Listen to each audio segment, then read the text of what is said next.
بسم اللہ الرحمن الرحیم نحمده ونصلی علی رسولہ الکریم۔ حیات المسلمین کی 70ویں روح ہے۔ اس کتاب کی تمہید میں شروع میں یہ مضمون بتایا جا چکا ہے کہ اس امت کو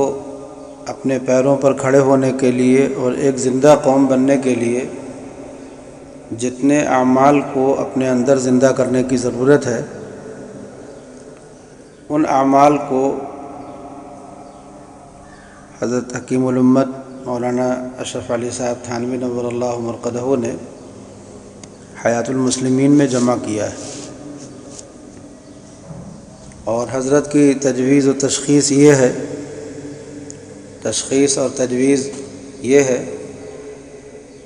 کہ اگر ان سارے کاموں کو امت میں زندہ کر دیا جائے، جیسے تعلیم و تعلم، دین کا علم حاصل کرنا اور حاصل کرانا، سیکھنا اور سکھانا،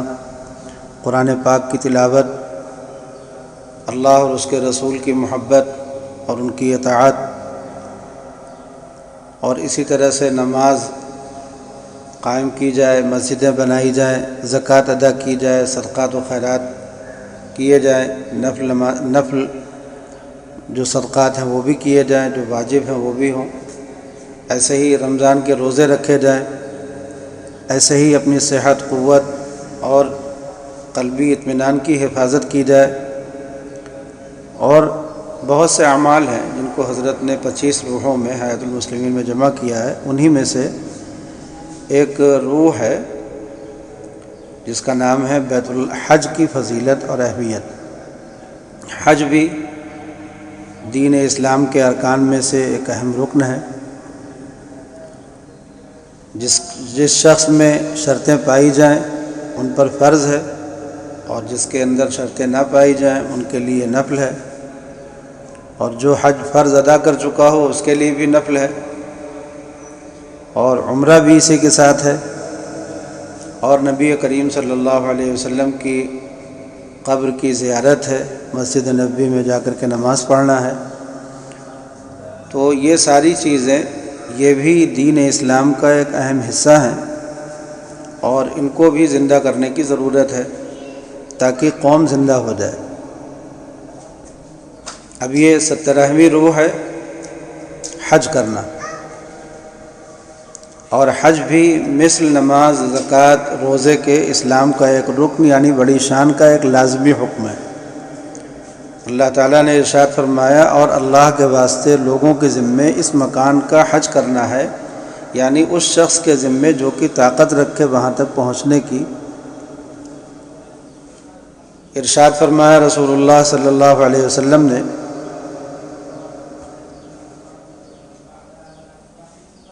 اور یہ اس جگہ پر وہ حدیث ذکر نہیں کی گئی ہے، بس وہ پہلے روزے کے باب میں آ چکی ہے، جس سے معلوم ہوتا ہے کہ اگر نماز، زکوٰۃ، روزہ سب کرتا ہو مگر حج فرض نہ کیا ہو تو اس کی نجات کے لیے کافی نہیں۔ اور حج میں ایک خاص بات ایسی ہے جو اور عبادتوں میں نہیں ہے، وہ یہ ہے کہ اور عبادتوں کے افعال میں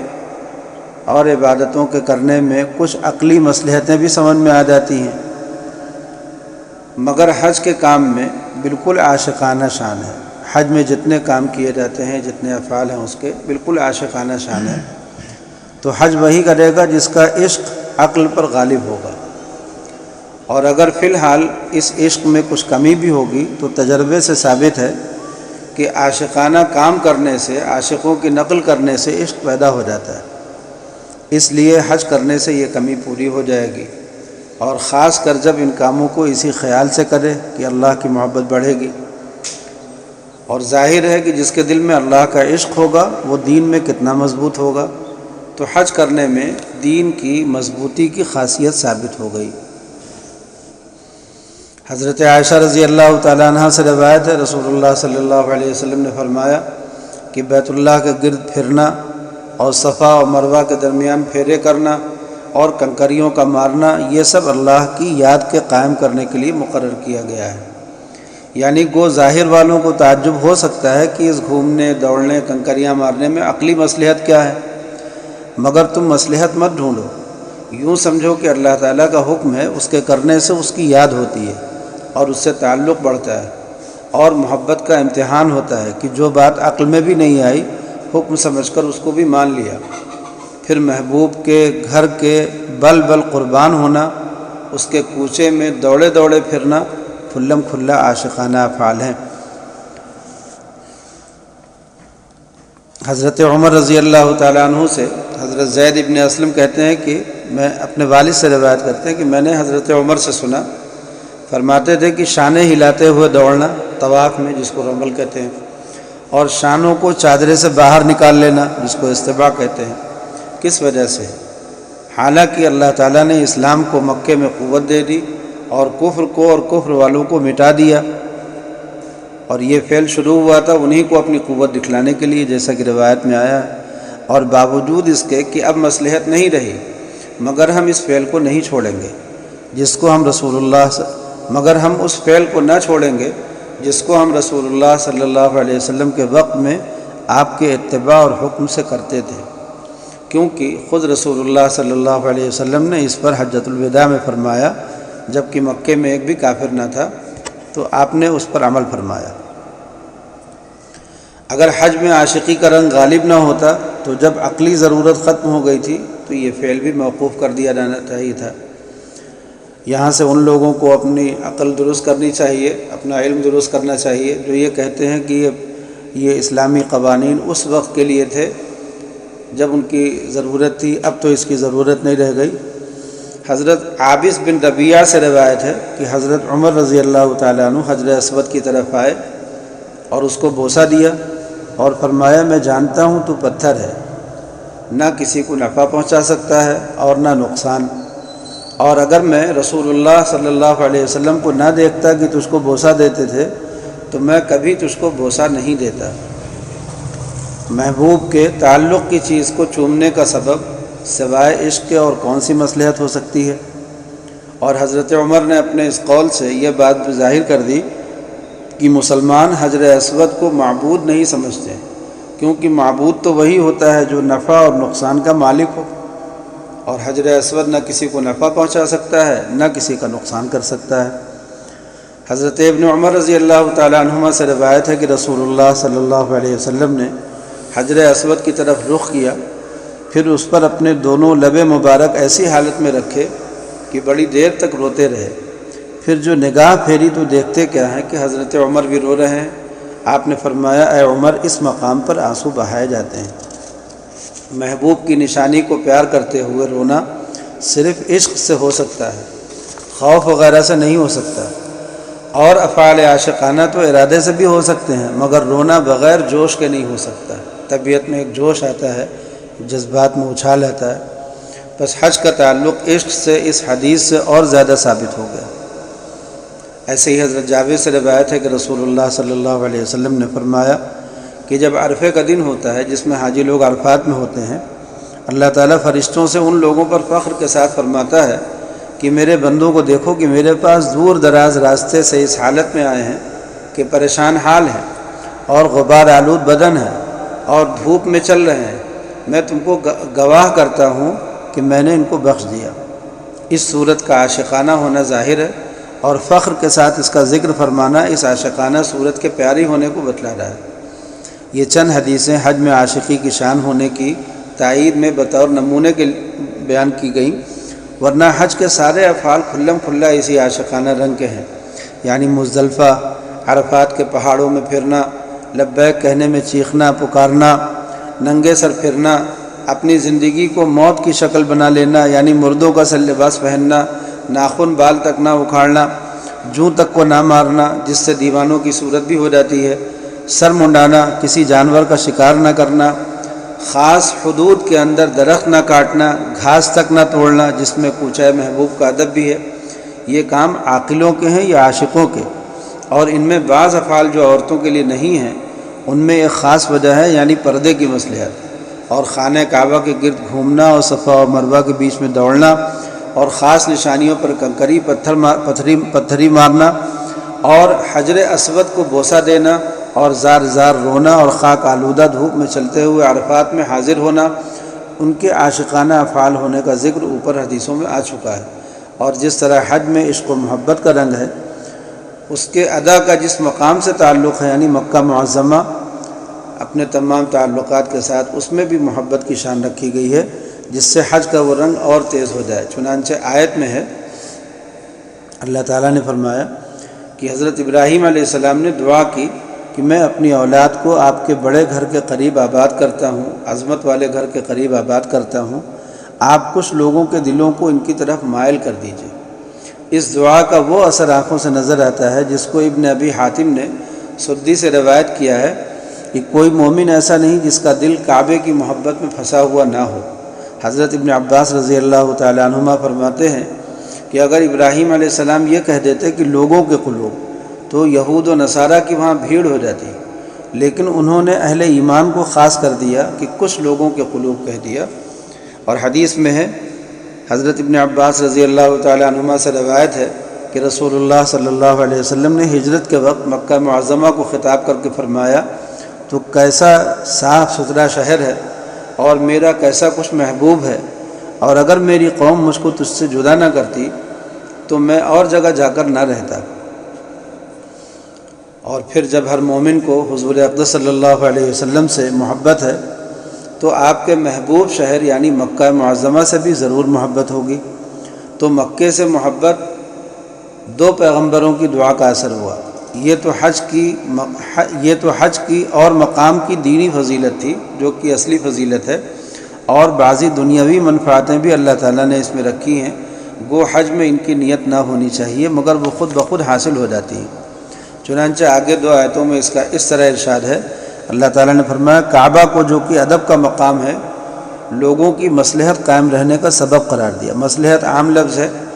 سو کعبہ کی دینی مصلحتیں تو ظاہر ہیں اور دنیاوی مصلحتیں بعضی ہیں، ان کا جائے امن ہونا، وہاں ہر سال مجمع ہونا جس میں مالی ترقی اور قومی اتحاد بہت سہولت سے میسر ہو سکتا ہے، اور اس کے بقا تک عالم کا باقی رہنا ہے، یعنی جب تک کعبۃ اللہ باقی رہے گا اس وقت تک ساری دنیا باقی رہے گی، حتیٰ کہ جب کفار اس کو منہدم کر دیں گے قریب ہی قیامت آ جائے گی، جیسا کہ احادیث سے معلوم ہوتا ہے۔ اللہ تعالیٰ نے حج کے لیے لوگوں کے آنے کی حکمت میں یہ بھی ارشاد فرمایا تاکہ وہ اپنے دینی و دنیاوی فوائد کے لیے آ سکیں۔ مثلا آخرت کے منافع یہ ہیں حج اور ثواب رضائے حق، اور دنیاوی فائدے یہ ہیں کہ قربانی کا گوشت کھانے کو ملتا ہے اور تجارت اور اس جیسی چیزیں۔ اور حج کے رنگ کی ایک دوسری عبادت اور بھی ہے، یعنی عمرہ، جو کہ سنت مؤکدہ ہے، جس کی حقیقت حج ہی کے بعض عاشقانہ افعال ہیں،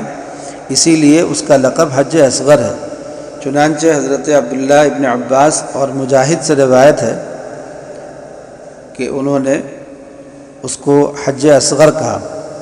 مگر یہ حج کے زمانے میں بھی ہوتا ہے جس سے دو عبادتیں ایک شان کی جمع ہو جاتی ہیں، اور دوسرے زمانے میں بھی ہوتا ہے تو یہ دو عبادتیں ہو گئیں۔ فرمایا اللہ تعالیٰ نے، اور جب حج یا عمرہ کرنا ہو تو اس حج اور عمرے کو اللہ کے خوش کرنے کے واسطے پورا ادا کیا کرو۔ اور ایسے ہی آپ صلی اللہ علیہ وسلم نے فرمایا جس شخص کو کوئی ظاہری مجبوری یا ظالم بادشاہ یا کوئی معذور کر دینے والی بیماری حج سے روکنے والی نہ ہو اور وہ پھر بے حج کیے مر جائے، اس کو اختیار ہے، خواہ یہودی ہو کر مرے یا نصرانی ہو کر، فرض حج نہ کرنے میں کتنی سخت دھمکی ہے۔ ایسے ہی حضرت ابن عباس سے روایت ہے کہ رسول اللہ صلی اللہ علیہ وسلم نے فرمایا جو شخص حج کا ارادہ کرے اس کو جلدی کرنی چاہیے۔ ایسے ہی آپ صلی اللہ علیہ وسلم نے فرمایا حج اور عمرے میں اتصال کر لیا کرو، یعنی دونوں کو ملا لیا کرو، جب کہ زمانہ حج کا ہو۔ دونوں افلاس کو یعنی تنگ دستی اور غریبی کو اور گناہوں کو دور کرتے ہیں، جیسے بھٹی لوہے اور سونے چاندی کے میل کو دور کرتی ہے۔ اور جو حج احتیاط سے کیا جائے اس کا عوض سوائے جنت کے کچھ نہیں۔ اس میں حج اور عمرے کا ایک دینی نفع مذکور ہے اور ایک دنیاوی نفع، اور گناہ سے مراد اللہ کے حقوق ہیں، کیونکہ حقوق العباد تو شہید ہو جانے سے بھی معاف نہیں ہوتے۔ آپ صلی اللہ علیہ وسلم نے فرمایا کہ حج کرنے والے اور عمرہ کرنے والے اللہ تعالیٰ کے مہمان ہیں، اگر وہ دعا کرتے ہیں اللہ تعالیٰ ان کی دعا قبول کرتا ہے، اور اگر وہ اس سے مغفرت چاہتے ہیں وہ ان کی مغفرت کرتا ہے۔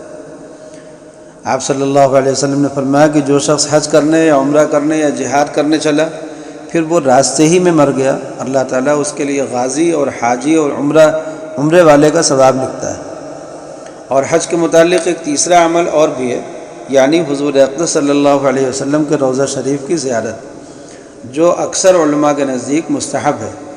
اور جس طرح حج میں عشق الہی کی شان تھی، اس زیارت میں عشق نبوی کی شان ہے، اور جب حج سے عشق الہی میں ترقی ہوتی ہے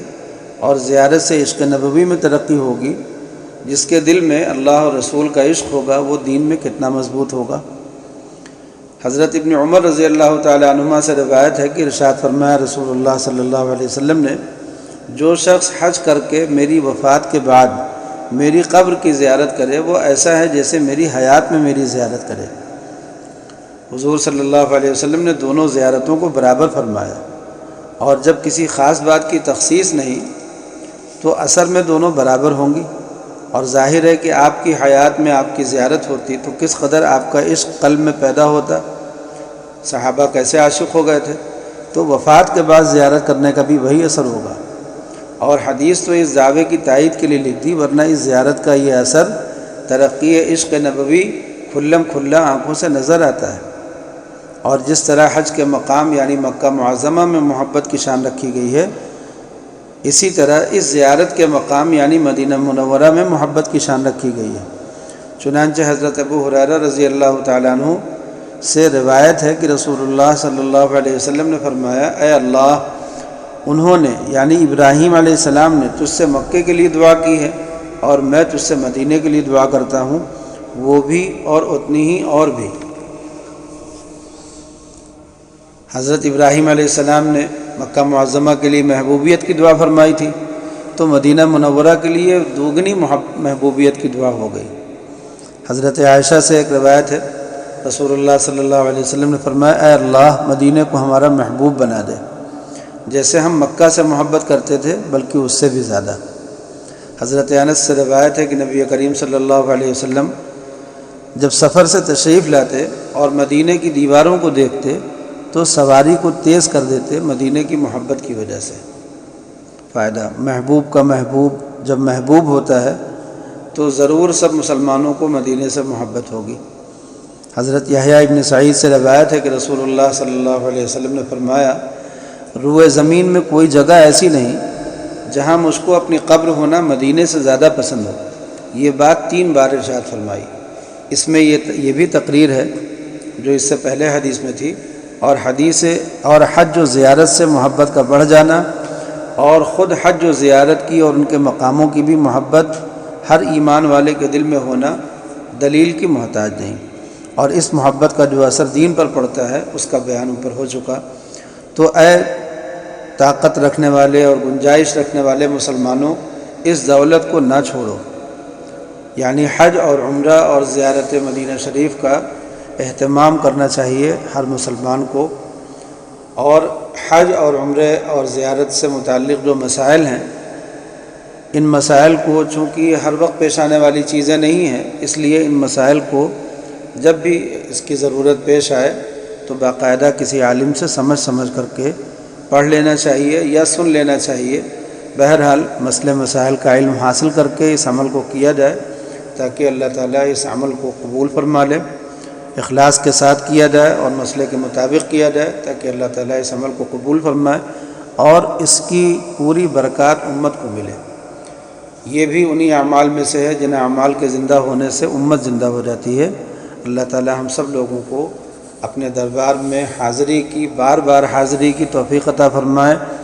اور اس میں عاشقوں کی طرح سارے افعال کرنے کی توفیق عطا فرمائے، اور اس کے طفیل میں اور اس کے واسطے سے ہمارے دلوں میں اپنی محبت، اپنے نبی صلی اللہ علیہ وسلم کی محبت اور مکہ اور مدینہ دونوں معزز اور مکرم شہروں کی محبت ہمارے دلوں میں پیوست فرمائے۔ یہیں سے ایک بات آخر میں یہ بھی ہے کہ جس طرح سے نبی کریم صلی اللہ علیہ وسلم نے مدینہ سے محبت کی ہے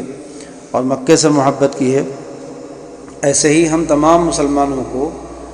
ان شہروں سے محبت کرنی چاہیے اور وہاں کے رہنے والوں سے محبت کرنی چاہیے۔ کسی بھی طرح کی بے ادبی کبھی بھی اپنی زبان پر نہیں آنی چاہیے، اس پورے خطے کی بلکہ تمام عرب کی۔ اللہ تعالی ہم سب کو اس کی توفیق عطا فرمائے۔ وآخر دعوانا